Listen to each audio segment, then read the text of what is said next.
අනතුරක් වෙන්න කලින් අනතුරක් අනතුරක් නතර කරමු අනතුරක්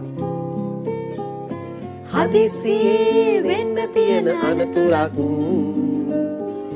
අම්මා තාත්තා කියලා දේවි ඒවා පිළිගන්න පුංචි ඔයාලා ඒ ගැන හිතලා පරිස්සමින් ඉන්න අනතුරක් නේද නැන්දේ අපි කතා කර හිටියේ අනතුරු ගැන අද අපේ මාතෘකාව අපේ දඟ ළමයි නේද දඟ ළමයි හැබැයි අපි දන්නවා පොඩෝ වැඩෝ බලන්නේ හොඳ ළමයි දඟයි හොඳයි ඉතින් අනතුරු කියන ඒවා කාටත් වෙන්න පුළුවන් නේ ඉතින් ඒකෙනුත් පරිස්සම් වෙලා ඉන්න තමයි අද අපේ පුංචි දුවල පුතාලට කියලා දුන්නේ. ඔව්. ඉතින් මේ අපි කිව්වේ ඔබ මේ ලෝකයේ දිහා විවෘත මනසින් බලන එක නතර කරන්න නෙමෙයි පරිස්සමට බලමු. ඒ කියන්නේ අපි මොන හරි අලුත් වැඩක් කරනකොට ඔයාට ඒක ගැන සැකයක් තියෙනවා නම් අම්මගෙන් හරි තාත්තගෙන් හරි අයියගෙන් හරි අහන්න අම්මේ මම මේ දේ කරාට කමක් නැද්ද?